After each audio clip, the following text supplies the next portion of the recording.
بسم اللہ الرحمن الرحیم۔ اس وقت پاکستان کی وفاقی حکومت جو سلیکٹڈ حکومت ہے، ناکام اور نااہل حکومت ہے، وہ اپنی مختلف محاذوں پہ ناکامیوں کو چھپانے کے لیے اپوزیشن کے خلاف غداری کے سرٹیفکیٹ بانٹ رہی ہے۔ حکومت نہیں چاہتی کہ اس وقت مہنگائی پہ بحث ہو، حکومت نہیں چاہتی کہ اس وقت ملک میں بے روزگاری اور بڑھتی ہوئی غربت پہ بحث ہو، حکومت نہیں چاہتی کہ اس وقت کشمیر کے مسئلے پر بحث ہو۔ وہ اپنی ناکامیوں پر پردہ ڈالنے کے لیے اپوزیشن پر جھوٹے مقدمے، غداری کے مقدمے اور غداری کے سرٹیفکیٹس کا سہارا لے رہی ہے۔ اپوزیشن اور مسلم لیگ نون کا بیانیہ پاکستان کی مضبوطی کا بیانیہ ہے، پاکستان کو بچانے کا بیانیہ ہے۔ مسلم لیگ نون کی قیادت ایک مضبوط پاکستان دیکھنا چاہتی ہے، ایک خوشحال پاکستان دیکھنا چاہتی ہے۔ ایاز صادق صاحب کے بیان کو جس انداز میں توڑ موڑ کر پیش کیا جا رہا ہے وہ نہایت غیر مناسب ہے۔ ان کی تنقید وزیر خارجہ کے اوپر تھی اور وزیر خارجہ مسلسل کئی دنوں سے اپوزیشن پر غداری کے سرٹیفکیٹ لگا رہے تھے، اور اس حوالے سے میں نے بھی قومی اسمبلی میں انہیں خبردار کیا تھا کہ آپ اس ملک کی اپوزیشن کو اگر غدار کہیں گے تو پھر آپ دراصل خود ملک سے غداری کے مرتکب ہو رہے ہیں۔ کسی پاکستانی کو حق نہیں کہ وہ دوسری پاکستانی کو غداری کا سرٹیفکیٹ دے۔ لہٰذا ایاز صادق صاحب کا یہ کہنا کہ اس وقت حکومت نے یا وزیر خارجہ نے دباؤ قبول نہیں کیا، حقائق کی بالکل صحیح ترجمانی تھی۔ ہمارے فضائیہ کے جوانوں نے بہترین بہادری کا مظاہرہ کر کے پاکستان کو کامیابی دلائی، اور اگر اس پائلٹ کو چھوڑنا ضروری تھا تو 2-4 دن انتظار کر لیا جاتا۔ عجلت کے اندر چھوڑ کر وزیر اعظم نے 24 گھنٹے کی خود ڈیڈ لائن مقرر کر کے ڈیسپریشن کا مظاہرہ کیا۔ یہ ایک نقطہ نظر ہے، اس میں ملک سے غداری نہیں ہے، اس سے کسی قسم کی ملک کی کمزوری ظاہر نہیں ہوتی، بلکہ یہ تو ملک کے لیے ایسی بات ہے کہ ایک ایسا ملک کہ جو ایٹمی طاقت ہے اور ہماری مسلح افواج دشمن کا جواب دینے کی صلاحیت رکھتے ہیں، تو ہم یہ پوچھنے میں ضرور حق بجانب ہیں کہ وزیر اعظم نے اس قدر عجلت کا مظاہرہ کیوں کیا۔ اس کی وجہ صرف یہ تھی کہ وہ پریشر نہیں لے سکے، he is not trained for the job, اور انہوں نے اس دباؤ میں آ کے 24 گھنٹے میں اسے چھوڑ دیا۔ اور میں نے کل بھی کہا کہ چائے کی ایک پیالی جو اسے پلائی تھی، 2-4-6 پیالیاں اور پلا لیتے چھوڑنے سے پہلے، تو ملک کے لیے ذرا باوقار انداز ہوتا۔ اسی طرح خود وزیر اعظم نے کہا ہے کہ جنرل مشرف نے امریکہ کے سامنے سرنڈر کر دیا 9/11 کے بعد۔ تو کیا یہ غداری کا بیان ہے؟ یہ ساری پاکستان کہتا ہے۔ ہمیشہ سے یہ کہتے آئے ہیں کہ ایک فون کال کے اوپر جنرل مشرف نے سرنڈر کر دیا تھا، تو اس میں کیا پاکستانی فوج کی تذلیل ہے؟ کیا اس میں پاکستان کے کسی قومی راز کی تذلیل ہے؟ وہ ایک اوپن سیکرٹ ہے، اور آج بھی ساری قوم یہی کہتی ہے کہ جنرل مشرف نے سرنڈر کیا، جنرل مشرف نے امریکہ کو فوجی اڈے دیے بغیر کسی سے پوچھے۔ ان پہ ہر کوئی تنقید کرتا ہے، تو وہ کیسے اینٹی پاکستانی ہو گیا؟ تو لہٰذا یہ ایک بے معنی بحث ہے جس کو صرف اس لیے چھیڑا جا رہا ہے کہ حکومت اپنی کارکردگی سے توجہ ہٹا سکے۔ ہم پاکستان کے تمام اداروں کا احترام کرتے ہیں، اور جو نواز شریف صاحب کا اور مسلم لیگ نون کا بیانیہ ہے وہ پاکستان کو، پاکستان کے اداروں کو مضبوط کرنے کا بیانیہ ہے، ہمارے ادارے تبھی مضبوط ہوں گے جب آئین کے مطابق چلیں گے. اگر آئین کے مطابق یہ ملک نہیں چلے گا تو یہ ملک کمزور ہوگا. تو پاکستان کو آئین کے مطابق چلانے پر، پاکستان کے اداروں کو مضبوط کرنے کے بیانیے پر اگر کوئی ہمیں غداری کا سرٹیفکیٹ دیتا ہے تو وہ پھر اپنے دماغ کا علاج کرائے. ایسا صاحب یہ بتا دیجیے گا کہ جو استعفے آ رہے ہیں خصوصاً عبدالقادر بلوچ کے حوالے سے خبریں کرنی چاہیے کہ وہ استعفیٰ دینے والے انہوں نے فیصلہ کر لیا پارٹی کو چھوڑنے. نہیں، ایسی بات نہیں ہے. جو کوئٹہ کا جلسہ تھا اس میں وہاں پر کچھ مقامی ہمارے لوگ جو ہیں ان کا نقطہ نظر فرق تھا. چونکہ اس جلسے کی میزبانی بی این پی اور وہاں کی دیگر جماعتیں کر رہی تھیں، ہم اس میں مہمان کے طور پہ شریک تھے. اور وہاں پر چونکہ اختر مینگل صاحب اور ثناء اللہ زہری صاحب کے مابین ایک تنازع ہے، تو اس لیے درخواست کی گئی تھی کہ ماحول کو ٹھیک رکھنے کے لیے ثناء اللہ زہری صاحب اس میں شرکت نہ کریں، چونکہ وہاں تنازع ہو سکتا تھا، ماحول خراب بھی ہو سکتا تھا. تو اسے بلا وجہ ایک ضد انہوں نے بنایا جس کو ہم نہیں سمجھتے کہ ٹھیک تھا. اور پی ڈی ایم کا جو مفاد ہے اور اتحاد ہے اس پہ ہماری ساری جماعت متفق تھی کہ ہمیں کوئی ایسا کام نہیں کرنا چاہیے، اور ہم نے بھی انہیں یہ چیز بتائی. تو مجھے امید تو ہے کہ وہ ایسا کوئی قدم نہیں اٹھائیں گے، لیکن اگر وہ صرف اسی واقعے کو بنیاد بنا کے کوئی قدم اٹھاتے ہیں تو یہ ان کی مرضی ہے. احسن صاحب، ابھی آپ نے بات کی غداری کے سرٹیفکیٹ کی، 60s میں بھی دیکھنے میں آیا تھا کہ محترمہ فاطمہ جناح کی جب کمپین چلی تو ان کے ساتھ جنہوں نے 2 لخت بھی ہوا اور 71 کا واقعہ ہو گیا، انہیں بھی غداری کے لوگوں کو سرٹیفکیٹ بانٹے گئے.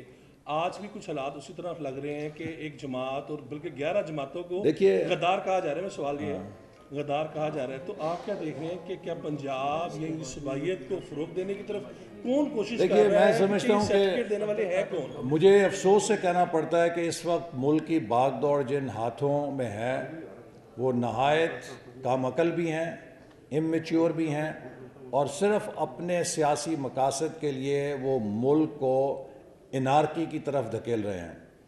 کیا آپ تصور کر سکتے ہیں کہ کسی کی ماں غداری کرے؟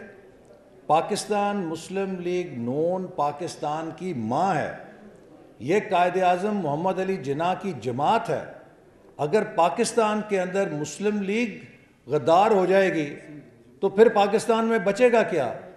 مسلم لیگ نون پاکستان کی محافظ ہے.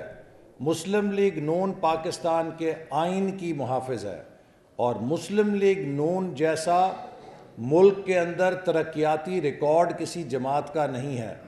تو لہٰذا ہمیں کسی سے سرٹیفکیٹ نہیں لینا. ہمارا سرٹیفکیٹ اللہ تعالیٰ کے بعد پاکستان کے عوام ہیں، اور نواز شریف صاحب اور مسلم لیگ نون پاکستان کے عوام کے دلوں پہ حکمرانی کرتے ہیں. یہ حکومتی وزراء اور ترجمانوں کے بیانوں سے محبت کٹ نہیں سکتی، کم نہیں ہو سکتی. اچھا احسن صاحب، کیونکہ مریم نے بھی کلیئر کر دیا ہے اور یہ بھی بار بار سننے میں آ رہا ہے، نواز شریف نے بھی کہا ہے کہ ہماری لڑائی عمران خان سے نہیں ہے، ان کے بڑوں سے ہے. تو لڑائی صاف ظاہر ہے، جنرل فیض حمید اور جنرل باجوہ کا بار بار ذکر کیا جاتا ہے، اور آپ کلیئر کرتے ہیں کہ عام فوج سے ہماری لڑائی نہیں ہے، اوپر سے ہے. تو اگر عسکری قیادت تبدیل ہو جاتی ہے تو کیا بیانیہ پھر آپ ختم کر دیں گے، یا عسکری قیادت کی تبدیلی تک آپ کا بیانیہ ہے؟ دیکھیے، ہماری لڑائی آئین شکنی سے ہے، آئین سے روح گردانی سے ہے. پاکستان اگر آئین پہ چلے گا، پاکستان اگر آئین کے ماتحت چلے گا تو یہ ملک فلاح پائے گا. ہم ہر اس شخص کو، چاہے وہ جج ہے، چاہے وہ جنرل ہے، چاہے وہ سیاستدان ہے، چاہے وہ صحافی ہے، جو پاکستان کے آئین کو اپ ہولڈ کرتا ہے، دونوں ہاتھوں سے سلوٹ کرتے ہیں. اور ہر وہ شخص جو پاکستان کے آئین کے خلاف چلے گا اس کے خلاف دونوں ہاتھوں سے جنگ کریں گے. ایسا سب یہ فرمائیے گا کہ حکومت کوڈ آف کنڈکٹ لانے کا اعلان کر رہی ہے کہ اب کوڈ آف کنڈکٹ لایا جائے گا، عسکری ادارے، عدلیہ اور حکومت بیٹھ کے آپ کے جلسوں کے لیے کوڈ آف کنڈکٹ دے گی. دیکھیے، پاکستان کا سب سے بڑا کوڈ آف کانڈکٹ آئین پاکستان ہے، اور جو بنیادی حقوق آئین پاکستان دیتا ہے ان کو فالو کرنا سب کے لیے ضروری ہے۔ پاکستان میں اس وقت میڈیا کو بھی کوڈ آف کانڈکٹ کے نام پر خاموش کرا دیا گیا ہے، اور اگر کوئی ایسا نام نہاد کوڈ آف کانڈکٹ ہوگا جس کا مقصد اس ملک کی جمہوری اور سیاسی آزادیوں کو سلب کرنا ہوگا تو ہم انہیں تسلیم نہیں کریں گے۔ ہم سب اس ملک کے وفادار ہیں اور اس ملک کے اندر یکجہتی اور یگانگت کی ضرورت ہے۔ آج پاکستان جو حالات کا سامنا کر رہا ہے اس کا اصل سبب ایک بیمار سوچ کا وزیر اعظم ہے، جس کا ویژن نفرت پہ مبنی ہے، جس کا ویژن صرف انتقام، تکبر اور حسد ہے۔ اس وقت ملک کو اس دلدل سے نکلنے کے لیے جس ویژن کی ضرورت ہے وہ ان کے قریب سے چھو کے بھی نہیں گزرا، لہٰذا یہ ملک کو پولرائزیشن کی طرف دھکیل کر انتشار میں پھینک رہے ہیں، ملک میں روزانہ فساد کرا رہے ہیں اور پاکستان کی طاقت کو کمزور کر رہے ہیں۔ اور یہ بات بھی میں دہرا دیتا ہوں کہ پاکستان کا دفاع تب ہوگا جب پاکستان کی سیاست مضبوط ہوگی، پاکستان کی معیشت مضبوط ہوگی، تبھی پاکستان کا دفاع کارگر ہوگا۔ لیکن اگر ہمارے بہادر مسلح افواج کی پشت پر کمزور منتشر سیاست اور دیوالیہ معیشت ہوگی تو ہمارے افواج کی بہادری کے ساتھ بھی ہم دغا کریں گے۔ ہمارے افواج کی بہادری کو تب چار چاند لگیں گے جب انہیں ہم مضبوط استحکام دیں گے اور ایک ایسی معیشت دیں گے جس کے اوپر کھڑے ہو کے وہ اپنی جنگ لڑ سکیں۔ احسن صاحب یہ بتائیں کہ اس وقت گورنمنٹ قانون کے اندر بیانیے کا جو ٹکراؤ ہے وہ بہت آخری لیمٹس پر آ چکا ہوا ہے۔ آج صبح بھی یہ بات کہی گئی کہ شاید مریم نواز کی ملاقات ہو شہباز شریف کے ساتھ اور اس بیانیے پر کہ مسلم لیگ نون اس بیانیے کا وزن نہیں اٹھا سکتی جو مریم نواز دے رہی ہیں یا جو ایاز صادق نے دی ہے۔ کیا واقعی within P M L N آپ کے نریٹو پر حالات یہاں تک پہنچ چکے ہیں؟ دیکھیے ہمارا بیانیہ بہت سادہ ہے، وہ آئین پاکستان ہے۔ مسلم لیگ نون کا بیانیہ صرف آئین پاکستان ہے۔ اس ملک کو آئین کے مطابق چلنا چاہیے، اس ملک کے انتخاب کو غیر متنازع ہونا چاہیے، یہ قوم جس کو ووٹ ڈالے اس کے نام پہ ووٹ نکلنا چاہیے، اور جس کو یہ قوم منتخب کرے اس کی ٹانگیں نہیں کھینچی جانی چاہیے۔ آپ مجھے بتائیے اس بیانیے میں کس کو اختلاف ہو سکتا ہے؟ یہ بیانیہ قائد اعظم کا پاکستان کا بیانیہ ہے، لہٰذا مسلم لیگ نون اس بیانیے پر متفق ہے، متحد ہے، چٹان کی طرح متفق ہے، اور سب سے بڑھ کر یہ کہ مسلم لیگ نون کا ووٹر ہماری پشت پہ کھڑا ہے، وہ ہمارے موقف کو درست سمجھتا ہے۔ مسلم لیگ نون کا ووٹر سمجھتا ہے کہ مسلم لیگ نون پاکستان کو ترقی کی طرف لے کر جا رہی تھی اور ہمارا مینڈیٹ چرایا گیا ہے۔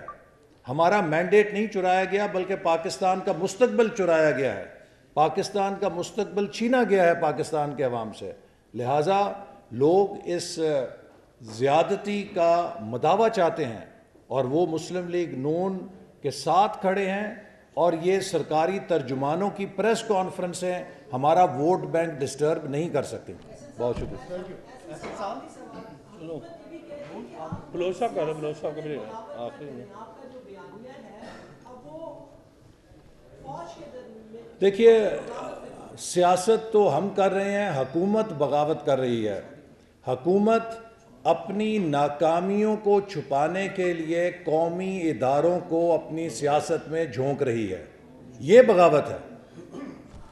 حسن صاحب یہ بتائیے گا کہ یہ ایاز صادق صاحب کے خلاف پورے شہر میں مختلف چوراہوں پر بینرز لگے ہوئے ہیں، تصاویر ہیں، اور یہ کون لگا رہا ہے؟ آپ مجھے بتائیں نا، یہ جو ایک سپانسرڈ تحریک ہے یا جو سپانسرڈ کیمپین ہے، اس کے لیے ہر پاکستانی کو پتہ ہے کہ یہ کیسے چلتی ہے۔ یہ بینر کیسے لگتے ہیں، اور یہ ہمیشہ اس طرح کی جو کیمپین ہے یہ ہوا کے اندر ٹائم فش ہو جاتی ہے۔